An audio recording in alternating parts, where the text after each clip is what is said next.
வணக்கம். வில்வ துளசி எங்கள் குழு சார்பில் மற்றுமொரு முறை உங்களுக்கு என்னுடைய காலை வணக்கத்தை தெரிவிச்சுக்கிறேங்க. அதாவது இந்த சேனலோட நோக்கம் எல்லாருக்கும் தெரிஞ்சது தாங்க. வெளிச்சத்துக்கு வராத பல கிராமத்து கோயில்கள், ஆழ்வார்களால் மங்களாசாசனம் செய்யப்பட்ட வைணவ திருக்கோயில்கள் மற்றும் நாயன்மார்கள் பாடல் பெற்ற தேவார திருத்தலங்கள் மற்றும் தேவார வைப்புத்தலங்களை ஒவ்வொரு வாரமும் உங்கள் கண் முன்னால் உங்கள் வீட்டிலேயே கொண்டு வந்து நிறுத்துகிறாங்க. அந்த வகையில் இன்று நாம் காணவிருக்கும் ஒரு அழகிய திருத்தலம் தான் தாராசுரம் என்னும் ஒரு அழகிய ஊரில் அமைந்திருக்கும் ஒரு அழகிய திருக்கோயிலுங்க. அருள்மிகு கோதண்ட ராமசாமி திருக்கோயில். நம்ம எல்லாரும் ராமர் கோயில் முன்னா நம்ம கும்பகோணத்தில் உள்ள ராமசாமி கோயிலை மட்டுமே நினச்சிருந்தோம். ஆனால் இப்போ தாங்க எங்களுக்கே தெரிஞ்சு இந்த மாதிரி ஒரு அழகிய கோதண்ட ராமர் கோயில் இந்த தாராசுரத்தில் இருக்குது அப்படிங்கிறது. அந்த கோயிலுக்கு ஒரு 2 நாட்கள், அதாவது 23/8 அன்று தாங்க கும்பாபிஷேகம் சிறப்பாக நடந்தேறியிருக்கு. அந்த கும்பாபிஷேகம் பார்த்தாலே அஸ்வமேத யாகம் செய்ததற்கு இணையாக கருதப்படுங்க. அதுவும் அந்த 48 நாள் மண்டலாபிஷேகம் இருக்குது இல்லையா, அந்த மண்டலாபிஷேகம் நடக்கும் 48 நாளுக்குள்ளே நீங்கள் வந்து இந்த கோயிலை தரிசித்தாலே போகிறீங்க, நீங்கள் இந்த கும்பாபிஷேகத்தை கண்டபோது என்ன பலன்கள், அனைத்து பலன்களும் கிடைக்கும் என்பது ஒரு ஐதீகம், நம்பிக்கை தாங்க. இந்த கோயிலுடைய தல புராணம் மற்றும் தல சிறப்புகளை ஒவ்வொன்றா இந்த காணொலியில் பார்க்கலாங்க. ஸ்ரீபதியாய் அவாப்த காமனாய் ஆதிமத்தியாந்த ரஷிதனாய ஆனந்த கருட விஸ்வக் தேனாதிகதால் தெரிவிக்கப்பட்டு ஸ்ரீ பூமி நீடா சமேதராய் ஸ்ரீ வைகுண்டத்தில் பரத்துவ நிலையில் இருந்து கொண்டு இப்பூவுலகின் கண் அடியவர்க்கு எளியவனாகி 12 பாடும் 108 திருப்பதியிலேயும் அச்சார ரூபமாய் எழுந்தருளி மகாஜனங்களின் சர்வ பாவங்களையும் போக்கி சர்வாபிஷ்டத்தையும் அனுக்கிரகம் செய்யும் தலங்களிலேயே மிகச்சிறந்த புராண வரலாறுகள் அமையப்பெற்ற சீரார் தென்னல் காவிரி வீசும் செழிநெறி திருக்குழந்தை தென்னக அயோத்தி என போற்றி பக்தி பிரவாகத்தால் வணங்குகின்ற திருக்குழந்தை மாநகரின் தென்பாகம் அமையப்பெற்ற தாரகாவனக்ஷேத்திரம் என்னும் தாராசுரத்தில் சுவாமி சந்நிதி தெருவில் சௌராஷ்டிர சபைக்கு சொந்தமான பரிவாரங்களுடன் அமையப்பெற்ற இந்த ஸ்ரீ சீதா லக்ஷ்மண அனும சமேத கோதண்ட ராமசாமி ஆலயத்தை தான் இன்று நாம் காண இருக்கிறோம்.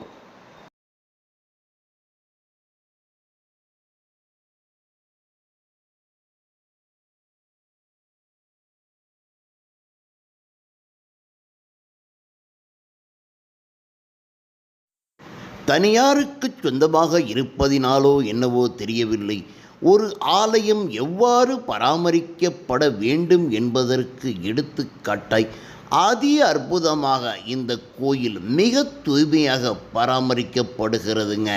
அதாவது இந்த கோயிலில் உள்ளே நுழைந்ததுமே நமக்கு புல்லரிக்குது, அதாவது தெய்வீக சக்தி நமக்கு பிரதிபலிக்கிறது என்பதற்கு ஆலய தூய்மையே ஒரு எடுத்துக்காட்டு. அந்த ஆலய தூய்மையை காண வேண்டியாவது இந்த திருக்கோயிலுக்கு நாம் விஜயம் செய்ய வேண்டும் என்பதே எங்கள் குழுவின் ஒரு தாரக மந்திரமாய் இருக்கிறது.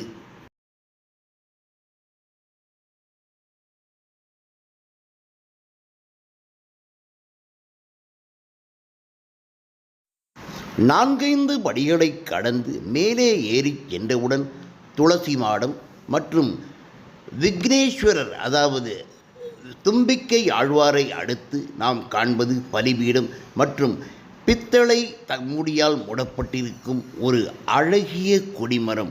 அந்த கொடிமரத்திற்கு நேரே நமது மூலவர் ஸ்ரீ கோதண்ட ராமர் அவர்கள் தங்களுடைய பரிவார தெய்வங்களுடன் காணப்படுகிறார்.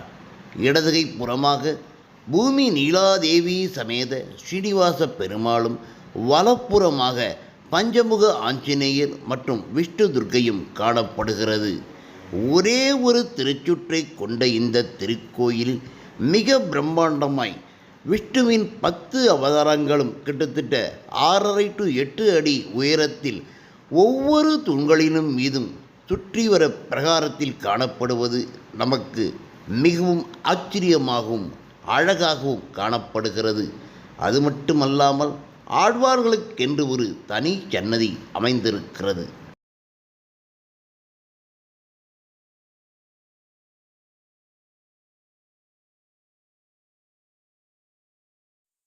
கிட்டத்தட்ட 120 வருடங்கள் பழமையான இந்த திருக்கோயில் விக்கிரகங்கள் பழமை மாறாமல் அப்படியே பிரதிஷ்டை செய்யப்பட்டிருக்கிறது.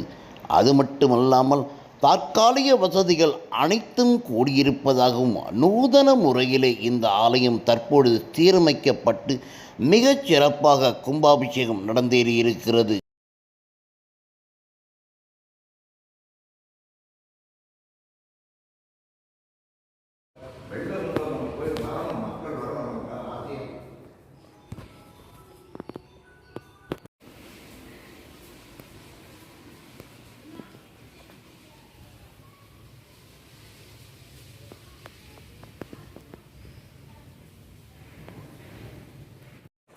இந்த கோவில் வந்து ஸ்ரீ கோதண்டராமர் கோவில். இது வந்து 1903 கட்டுறதுக்கு ஆரம்பிச்சிருக்காங்க. கட்டுறதுக்குன்னு தீர்மானம் பண்ணி 1916 கோவில் கட்டியிருக்காங்க. இந்த சௌராஷ்டிரா சபைக்கு சொந்தமான கோவில் இது. அதுக்கப்புறம் கும்பாபிஷேகம் பண்ணி கோவில் வந்து ஒரு 50 வருஷமாக ஃபுல்லாகவே வந்து நல்லா பராமரித்து வந்திருக்காங்க. 2010 கும்பாபிஷேகம் புதுசாக பிரித்து இந்த கோவில் பூரா பிரித்தாச்சு. பிரித்து தரமட்டம் பண்ணி இந்த சௌராஷ்டிரா சபையிலேருந்து பொதுமக்கள், சௌராஷ்டிரா மக்கள், சமூக மக்கள்கிட்டெல்லாம் வசூல் பண்ணி ஒரு 50 லட்ச ரூபா செலவில் 2010 23/5/2010 கும்பாபிஷேகம் பண்ணியாச்சு கட்டி. அதன் பிறகு இப்போ வந்து 2024 14 வருஷம் ஆகிடுச்சு. மறுபடி இப்போ புனரமைப்பு பண்ணி இதே சௌராஷ்டிரா சபை மூலியமாக சௌராஷ்டிரா மக்கள்கிட்ட எல்லார்ட்டையுமே வசூல் பண்ணி கும்பாபிஷேகம் பண்ணியிருக்கோம். கும்பாபிஷேகத்துக்கு எல்லா பொதுமக்கள்கிட்ட எல்லார்ட்டையும் வசூல் பண்ணியிருக்கோம். அரசியல்வாதிகிட்டையிலையும் பொதுமக்கள் அனைத்து ஒவ்வொரு டோர் பை டோர் போய் அவங்களால முடிஞ்சதை காணிக்கைகளை வாங்கி வசூல் பண்ணி இந்த கோவிலில் கட்டியிருக்கோம். இப்போ கும்பாபிஷேகம் பண்ணியிருக்கோம். சிறப்பு அம்சங்கள் வந்து கோதண்டராமர் கோயில் ரொம்ப சிறப்பு வாய்ந்த அம்சமான கோயில் சாமி. உள்ளே வந்து குழந்தை பாக்கியத்துக்காக சந்தான கிருஷ்ணர் இருக்கார். சீனிவாச பெருமாள், ஸ்ரீதேவி பூதேவியோட சீனிவாச பெருமாள் உற்சவரோடு இருக்கார். அதுக்கப்புறம் வந்து கோபாலகிருஷ்ணர் உற்சவமூர்த்தியோட மூலவர் இருக்கார். அதுக்கப்புறம் மகாலட்சுமி, அதன் பிறகு லட்சுமி நரசிம்மர் தாயாரோடு இருக்கார்.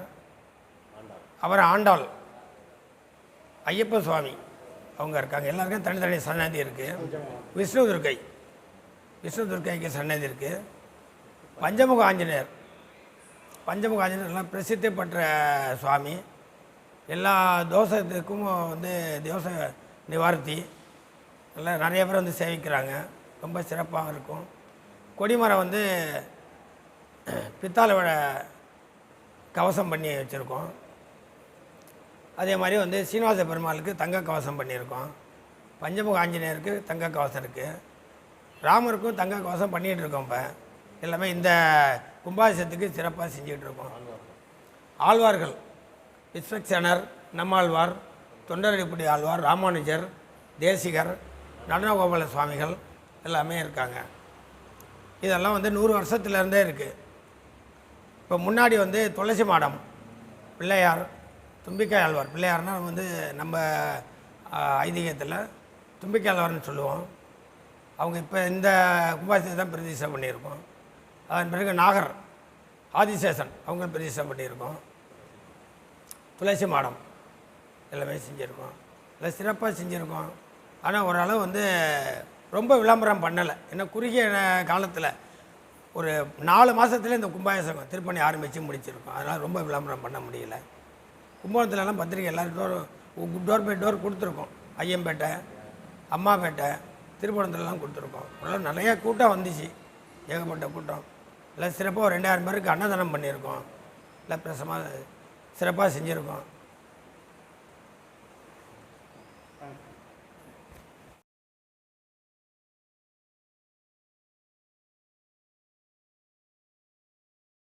இந்த இந்த அழகிய திருக்கோயிலை நாங்கள் மிகச்சிறப்பாக நானும் எனது நண்பர்கள் மற்றும் குழு நண்பர்கள் அனைவருமே தரிசிச்சுவாங்க.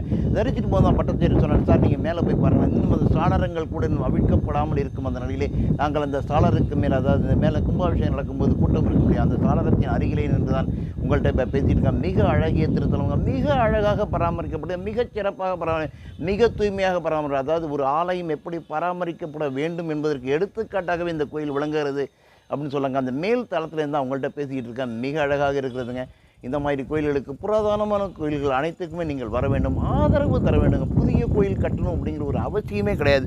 நான் ஒவ்வொருத்தரையும் அதாங்க சொல்கிறேன்.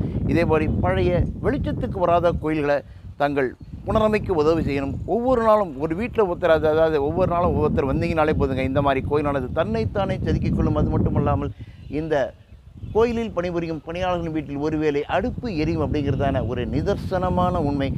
இந்த காணொலியை கண்ட பிறகு தாங்கள் இது போன்ற கோயில்களுக்கு வருவீர்கள் என்ற நம்பிக்கை எனக்கு அதிகமாகவே இருக்குங்க, அதிகமாக வந்துட்டுங்க.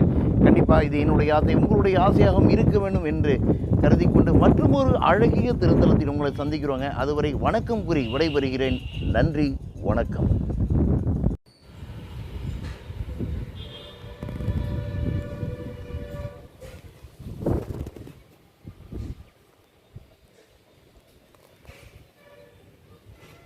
மெதுவாக உட்காந்து பிரச்சனை இல்லை.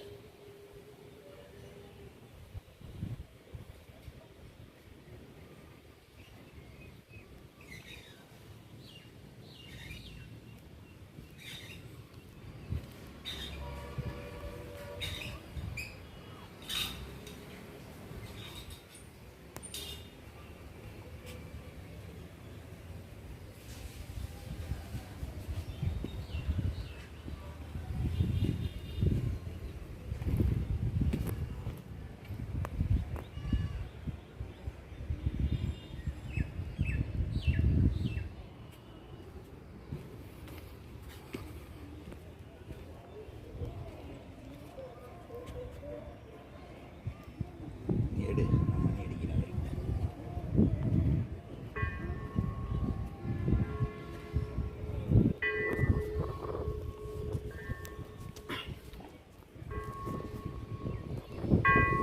அடிக்க அடிக்க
வணக்கம். வில்வ துளசி எங்கள் குழு சார்பில் மற்றொரு முறை உங்களுக்கு என்னுடைய காலை வணக்கத்தை தெரிவிச்சுக்கிறேங்க. அதாவது இந்த சேனலோட நோக்கம் எல்லாருக்கும் தெரிஞ்சது தாங்க. வெளிச்சத்துக்கு வராத பல கிராமத்து கோயில்கள், ஆழ்வார்களால் மங்களாசாசனம் செய்யப்பட்ட வைணவ திருக்கோயில்கள் மற்றும் நாயன்மார்கள் பாடல் பெற்ற தேவார திருத்தலங்கள் மற்றும் தேவார வைப்பு தலங்களை ஒவ்வொரு வாரமும் உங்கள் கண் முன்னால் உங்கள் வீட்டிலேயே கொண்டு வந்து நிறுத்துகிறாங்க. அந்த வகையில் இன்று நாம் காணவிருக்கும் ஒரு அழகிய திருத்தலம் தான் தாராசுரம் என்னும் ஒரு அழகிய ஊரில் அமைந்திருக்கும் ஒரு அழகிய திருக்கோயிலுங்க. அருள்மிகு கோதண்டராமசாமி திருக்கோயில். நம்ம எல்லாரும் ராமர் கோயில் முன்னா நம்ம கும்பகோணத்தில் உள்ள ராமசாமி கோயிலை மட்டுமே நினச்சிருந்தோம். ஆனால் இப்போ தாங்க எங்களுக்கே தெரிஞ்சு இந்த மாதிரி ஒரு அழகிய கோதண்டராமர் கோயில் இந்த தாராசுரத்தில் இருக்குது அப்படிங்கிறது. அந்த கோயிலுக்கு ஒரு 2 நாட்கள், அதாவது 23/8 அன்று தாங்க கும்பாபிஷேகம் சிறப்பாக நடந்தேறியிருக்கு. அந்த கும்பாபிஷேகம் முடிந்த ஒரு வாரத்திலேயே உங்களுக்கு நான் இதை காமிக்கிறேன். அதாவது கும்பாபிஷேகம் பார்த்தாலே அஸ்வமேத யாகம் செய்ததற்கு இணையாக கருதப்படுங்க. அதுவும் அந்த 48 நாள் மண்டலாபிஷேகம் இருக்குது இல்லையா, அந்த மண்டலாபிஷேகம் நடக்கும் 48 நாளுக்குள்ளே நீங்கள் வந்து இந்த கோயிலை தரிசித்தாலே போகிறங்க, நீங்கள் இந்த கும்பாபிஷேகத்தை கண்டபோது என்ன பலன் இருக்கும், அனைத்து பலன்களும் கிடைக்கும் என்பது ஒரு ஐதீகம், நம்பிக்கை தாங்க. இந்த கோயிலுடைய தல புராணம் மற்றும் தல சிறப்புகளை ஒவ்வொன்றா இந்த காணொலியில் பார்க்கலாங்க.